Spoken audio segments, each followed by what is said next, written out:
Jack Miller stood at the viewport of the transport ship, his eyes fixed on the massive structure that loomed ahead. The crystalline space station glittered like a diamond against the velvet backdrop of space, its geometric surfaces reflecting starlight in hypnotic patterns. After 15 years of space exploration and first contact missions, Jack thought he had seen everything. He was wrong. 2 minutes to docking, Commander, called the pilot. Jack straightened his formal uniform. As Earth's chosen representative to the Crystalline Empire, he carried the hopes of humanity on his shoulders. The Crystallines had only revealed themselves to Earth 6 months ago, and this diplomatic mission would determine the future relationship between the two species. The ship docked with a gentle thud. Jack took a deep breath and moved toward the airlock. "Remember the briefing," he muttered to himself. "No sudden movements. Maintain eye contact with the primary eyes only.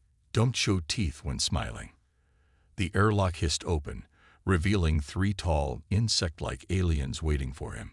Their exoskeletons gleamed with a bluish tint, and multiple limbs were folded in what Jack recognized as a formal greeting posture. "Welcome, Commander Miller of Earth," said the tallest alien, its mandibles clicking softly as it spoke perfect English through a translator device. "I am Guard Captain Telephone. We will escort you to the reception." Jack bowed slightly. "Thank you for your hospitality. I'm honored to be here." The corridors of the station were vast, with high ceilings that accommodated the larger crystallines. Jack followed his escorts, trying not to gawk at the intricate architecture. The walls seemed to be living crystal, pulsing with faint blue light that responded to the presence of passing crystallines. They arrived at a large chamber filled with dozens of the insectoid aliens. Some were nearly twice Jack's height, their exoskeletons decorated with what appeared to be rank markings or clan symbols. "The diplomatic reception will last for approximately 3 of your Earth hours," explained Telephone. "The High Council members wish to speak with you individually." Jack nodded and was quickly surrounded by curious crystallines. They peppered him with questions about Earth, human biology, and culture. Despite his training, the overwhelming attention and the alien environment made Jack increasingly uncomfortable. After an hour, he excused himself to find the restroom facilities. Tel pointed him down a side corridor with instructions to follow the blue light path. Jack followed the pulsing lights in the floor, but at a junction, he hesitated. The blue path split in 2 directions. He chose the left path, walking for several minutes through increasingly quiet corridors. "This can't be right," he muttered, realizing he was now in an area with no other crystallines in sight. The corridor widened into an antechamber with several doors. The design here was different, more elaborate, with patterns that reminded Jack of flowing water. He approached one door that was slightly ajar, hoping to find someone who could direct him back to the reception.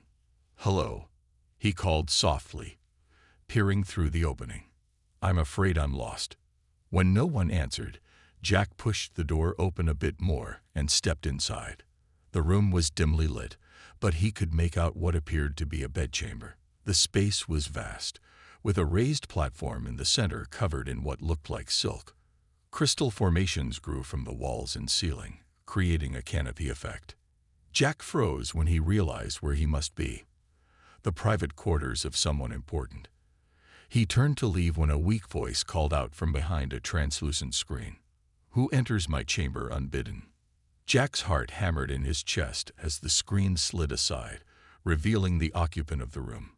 His eyes widened in shock. Before him, lying on an ornate platform surrounded by medical equipment, was unmistakably the Queen of the Crystalline Empire. Jack stood paralyzed as he stared at the Crystalline Queen. In all the briefing materials about this diplomatic mission, the Queen had been described as a magnificent being, towering over her subjects with a gleaming exoskeleton of iridescent blue and green. The figure before him barely resembled those descriptions. Queen Vex lay on the platform, her once mighty form now frail and diminished.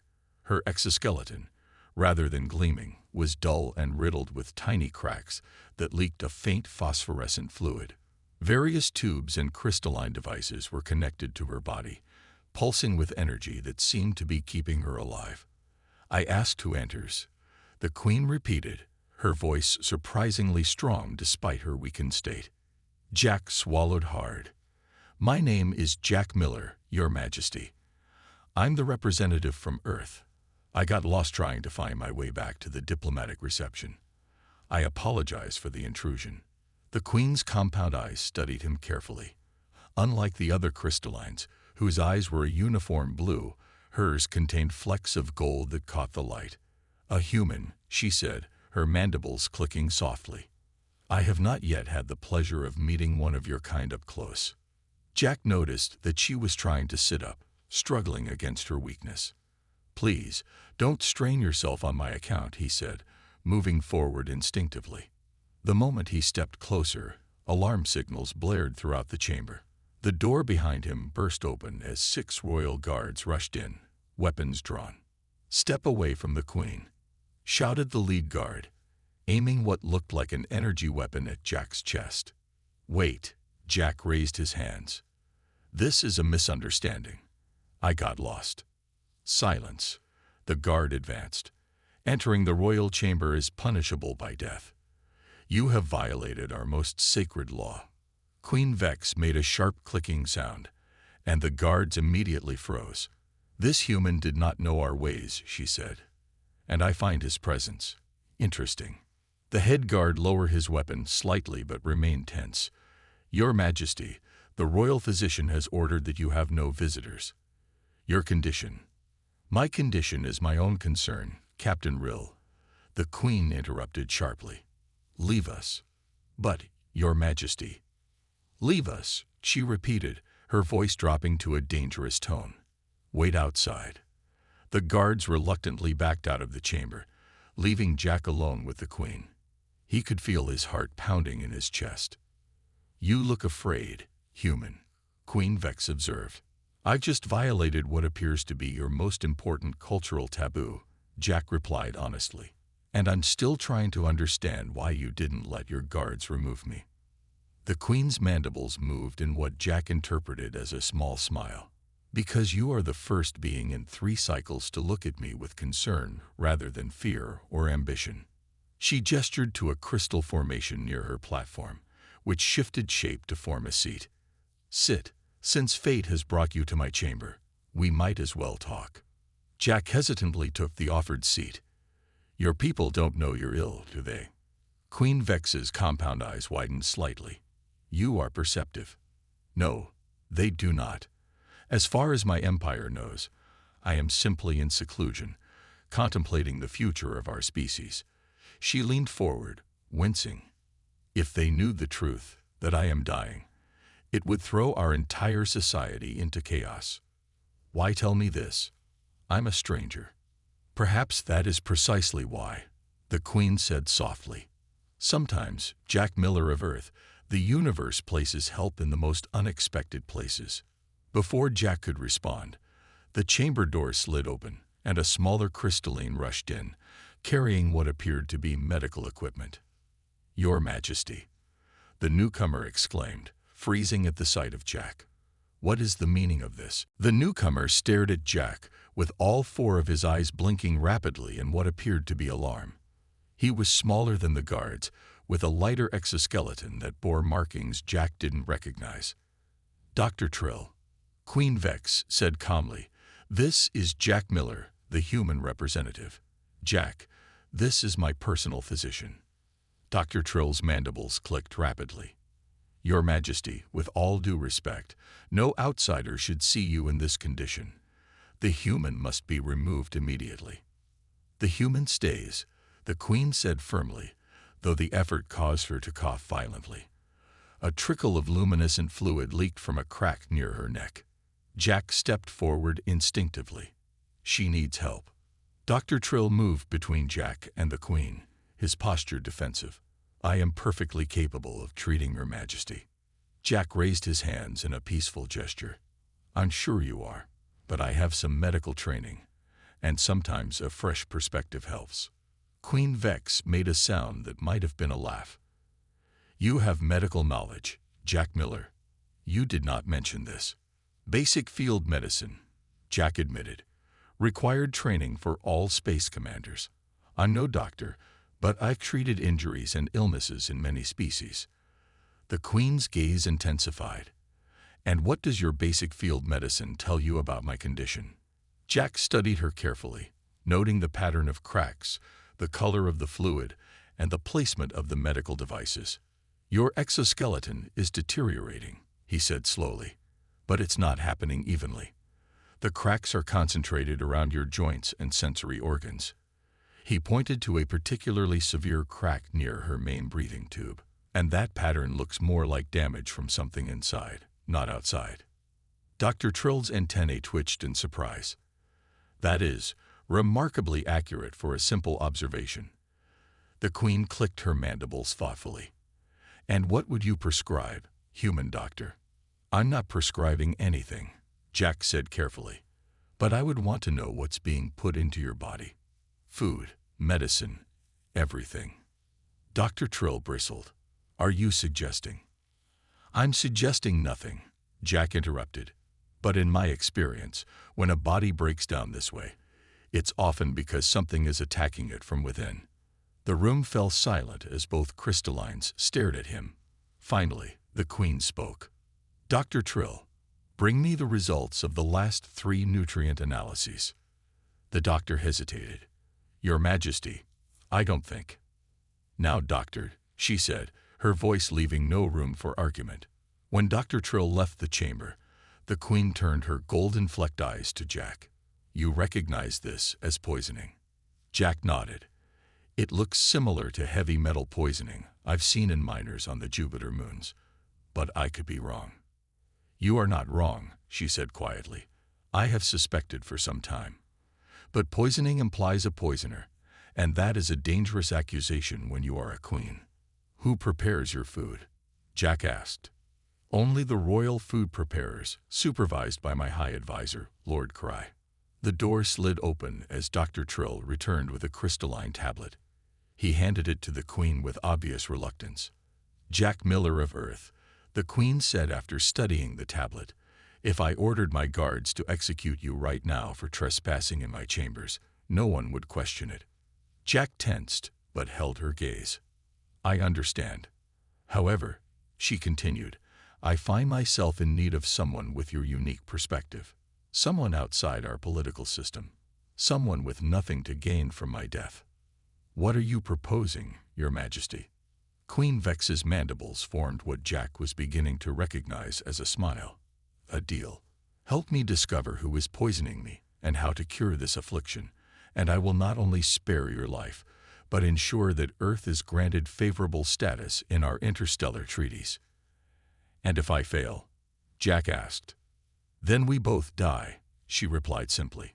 My death will trigger a succession war that will likely end with your planet being caught in the crossfire. So, Jack Miller, what do you say? Jack took a deep breath.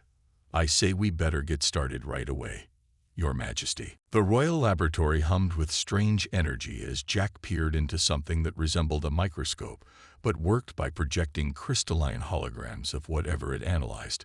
Dr. Trill stood beside him, his 4 limbs working various controls with practiced precision. There, Jack pointed at a cluster of tiny particles glowing an unnatural red within the sample of the Queen's nutrient solution. Those don't match anything else in her food. What are they? Dr. Trill's antennae quivered. I have never seen such particles before.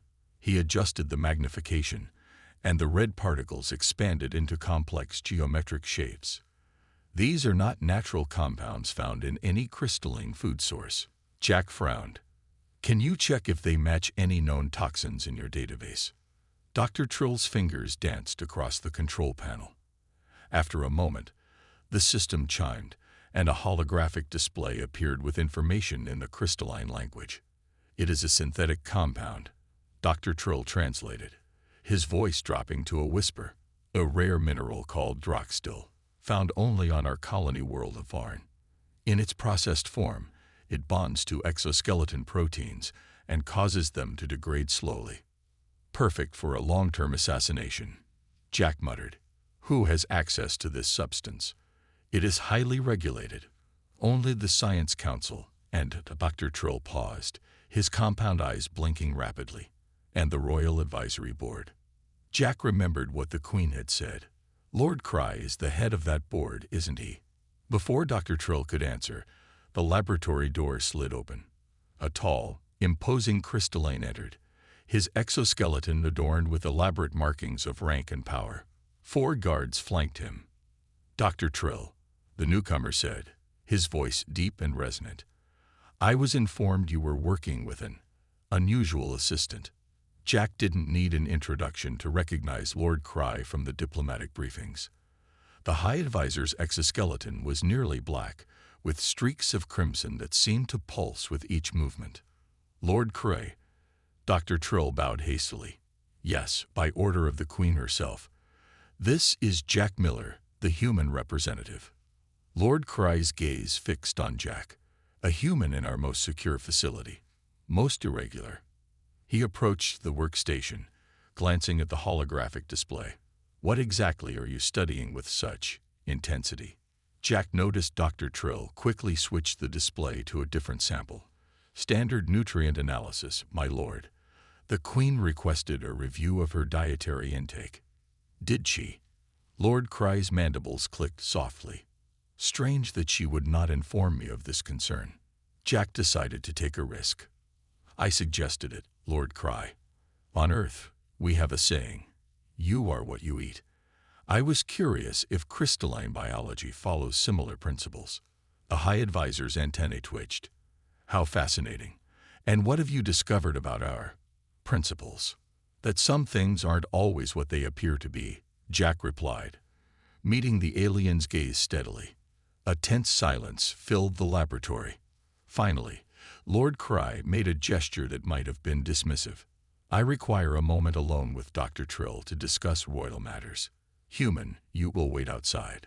Jack looked at Dr. Trill, who gave him an almost imperceptible nod. Of course, Jack said, moving toward the door. As he passed Lord Cry, he noticed a faint red residue on one of the crystalline's lower limbs, the same color as the particles they had just identified. Once outside, Jack heard the raised voices of Lord Cry and Dr. Trill, though he couldn't make out the words. Suddenly, alarms blared throughout the corridor. Red lights pulsed along the walls, and a series of thick crystal barriers began to descend from the ceiling.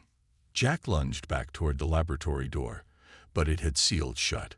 Through its translucent surface, he could see Lord Cry standing over Dr. Trill, who was backing away in fear. A station-wide announcement echoed through the corridors. Security breach in Royal Sector. Initiating lockdown protocols. All non-essential personnel must return to designated safety zones. Jack was trapped, cut off from both the Queen and Dr. Trill, as the Royal Sector sealed itself around him. Jack pressed his hands against the sealed laboratory door, watching helplessly as Lord Cry loomed over Dr. Trill. The alarms continued to blare, and Jack could feel the vibrations of heavy security doors locking throughout the Royal Sector. Think, Jack, he muttered to himself. What would these aliens overlook? He examined the corridor around him. Unlike human space stations with their mechanical systems, everything here was crystalline, grown rather than built. The walls themselves seemed alive, pulsing with energy. Jack recalled something from the briefing materials. Crystalline technology responded to their unique bioelectric field. But what about human bioelectricity? Was it different enough to create an unexpected reaction? He placed his palm flat against the wall beside the door controls. Nothing happened. Then he remembered his Earth communicator, a standard-issue device that generated a small electromagnetic field. Jack pulled it from his pocket and pressed it against the crystal panel, adjusting the frequency. The crystals flickered, changing from red to a confused purple. Come on, Jack whispered, increasing the output. Suddenly, the panel sparked and the door slid open just enough for him to squeeze through. Inside, he found Dr. Trill pinned against a wall by 2 guards while Lord Cry accessed the laboratory's main terminal. The human returns, Lord Cry said without turning around. How unexpected. Our security systems should have contained you. Your systems weren't designed with humans in mind, Jack replied, cautiously moving closer. Lord Cry finally turned, his compound eyes narrowing. A minor oversight that will be corrected after I deal with this unfortunate situation. You mean after you finish poisoning the Queen and blame it on us humans? Jack challenged. The High Advisor's mandibles clicked in what might have been amusement. Bold accusations from a species that has barely left its home system. Yes, human. The Queen's time is ending. The Empire needs stronger leadership for the challenges ahead. Leadership I will provide. Jack, Dr. Trill called out. The antidote formula. I managed to isolate it before. One of the guards struck Dr. Trill, silencing him. Jack spotted the holographic display still active on the workstation. It showed a molecular structure, presumably the antidote Dr. Trill had been working on. It's too late, Lord Cry said. Even if you understood what you're seeing, the raw materials for the antidote are locked in secure storage. Only I can access them now. Jack studied the displayed molecule carefully. Its structure reminded him of chelation compounds used to treat heavy metal poisoning on Earth. He glanced around the laboratory, noting various containers of chemicals and minerals. Maybe I don't need your fancy materials, Jack said, slowly edging toward the storage units. Lord Cry laughed, a harsh, clicking sound. Your primitiveness is showing, human. Our biochemistry is beyond your comprehension. Maybe, Jack agreed. But poison is poison, and science is science, no matter what planet you're from. In a sudden move, Jack grabbed a nearby container and hurled it at the guards holding Dr. Trill. The container burst, releasing a cloud of shimmering particles that caused the guards to recoil, their respiratory tubes closing reflexively. In the confusion, Jack dashed to the workstation and began grabbing chemicals. Dr. Trill. The base compound. Can we substitute crystalline salt solution?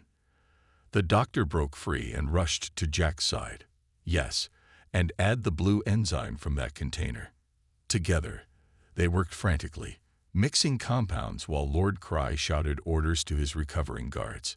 Jack's hands moved with surprising speed, combining elements in ways that made Dr. Trill's antennae twitch in amazement.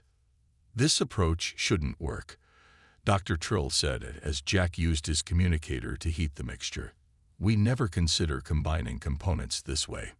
That's the advantage of being human, Jack replied, watching the solution turn from murky brown to clear blue. We improvise. Lord Cry lunged forward. Stop them. But it was too late. Jack held up a vial of glowing blue liquid, a rough but potentially effective antidote synthesized from common laboratory materials. Now, Jack said, turning to face the approaching guards with the precious vial in hand, we just need to get this to the Queen. The laboratory doors burst open as more guards poured in, their weapons aimed at Jack and Dr. Trill. Lord Cry stood at the center, mandibles clicking in anger. Seize them both, he commanded, and destroy that vial. Jack clutched the blue antidote close to his chest, scanning the room for any escape route. There were none. Dr. Trill, he whispered, how far are we from the Queen's chambers? 2 levels up, the doctor replied. But we'll never make it through this many guards. Jack's mind raced.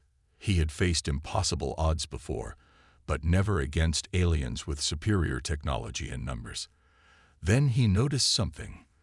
The crystalline air ducts that ran along the ceiling, pulsing with the same energy as the walls.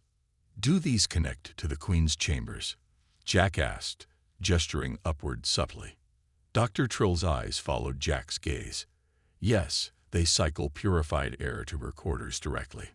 Lord Cry stepped forward, his exoskeleton glinting dangerously in the laboratory lights. Enough whispering. Surrender the vial, human, and I may allow you to live long enough to witness the beginning of my reign. You know, Jack said loudly, buying time as he surreptitiously slipped the vial into a small pouch.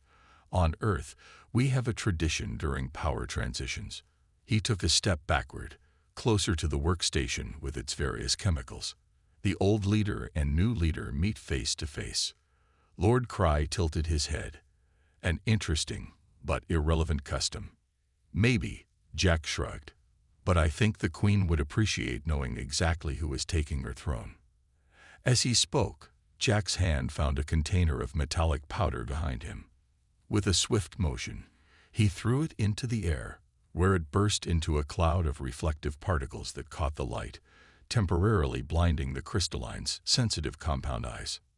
"Now," Jack shouted, grabbing Dr. Trill and pushing him toward a utility ladder that led to the air duct system.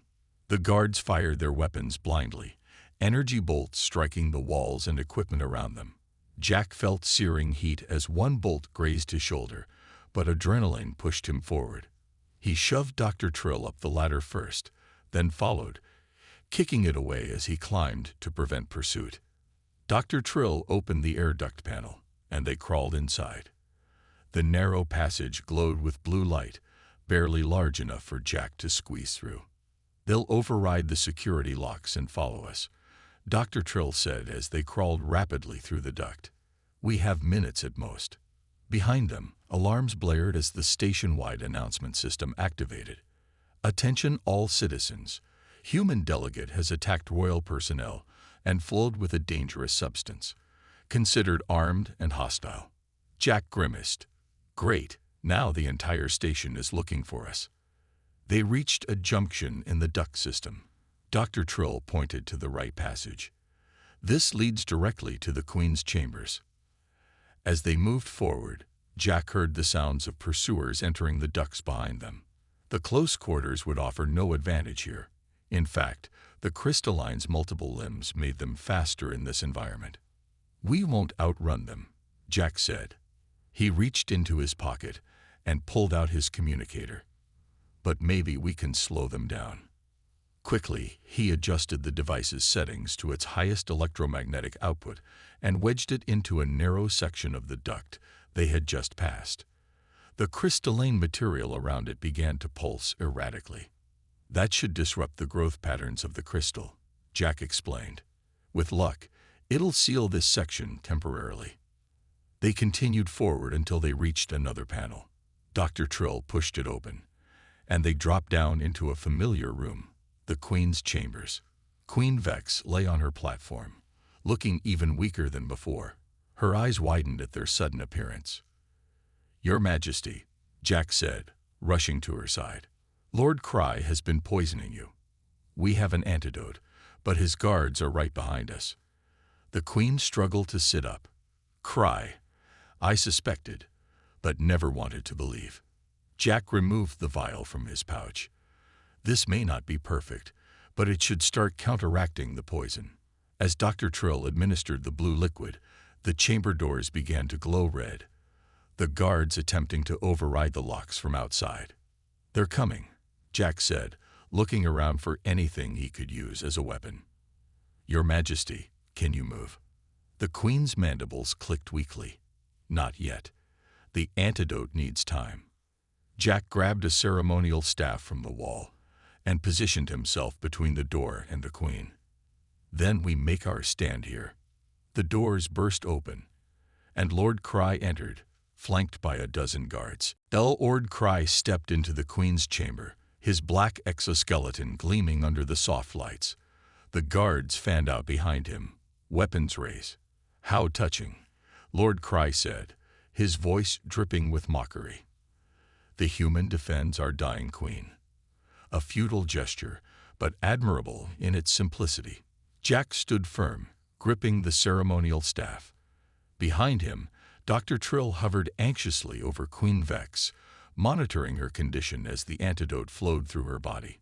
"It's over, Cry," Jack said. "Even if you kill us all, too many people know what you've done." Dr. Trill transmitted the evidence to the Science Council before we left the lab.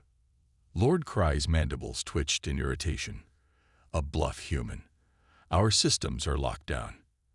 "Are they?" Jack smiled. "You designed your systems for crystalline thinking. Logical, hierarchical, predictable.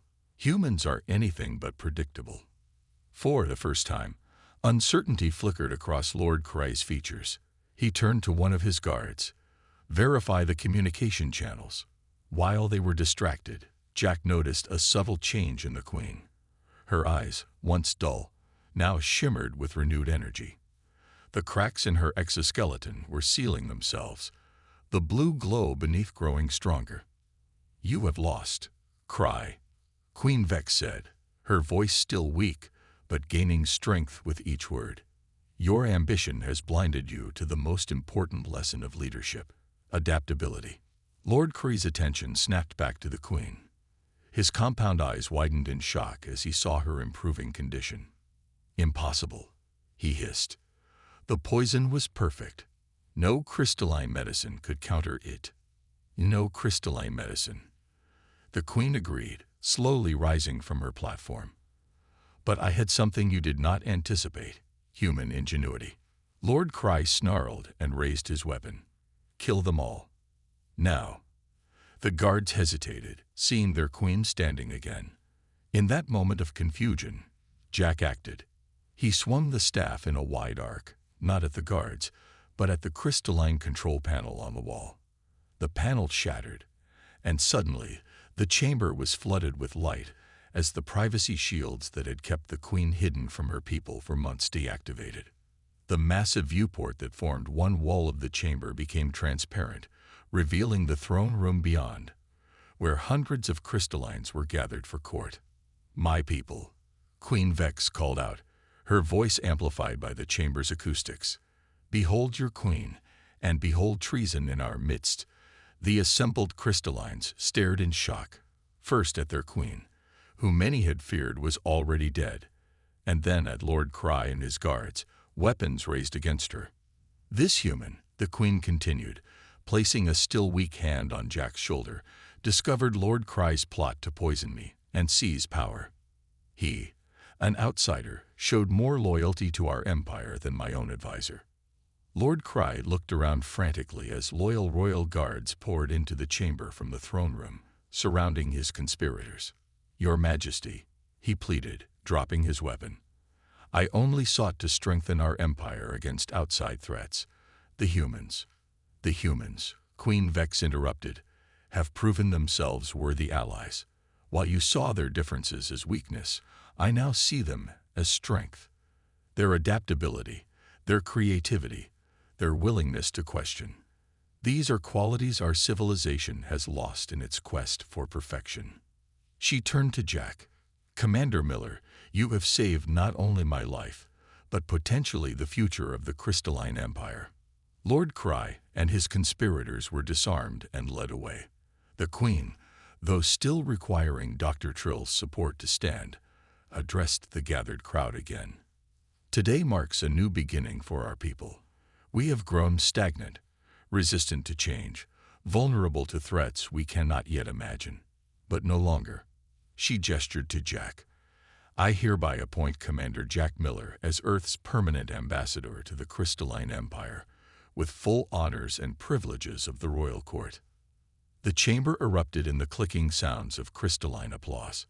Jack bowed respectfully, still hardly believing how a wrong turn had led to this moment. Later, when the ceremonies were complete and the Queen had retired to rest, she summoned Jack to her private chamber. "There is something you should know," she said quietly. "The reason Cry was so determined to seize power now. Our long-range scouts have detected movement at the edge of our space. An ancient enemy we thought defeated centuries ago is returning." Jack nodded solemnly. "And you think humans can help?" The Queen's mandibles formed a small smile. "Your kind sees patterns where we see only chaos. You find solutions where we see only problems. Together, Jack Miller, we might just survive what's coming." Jack extended his hand, and after a moment's hesitation, the Queen extended her own. Human and crystalline, their alliance now sealed. "Together," Jack agreed.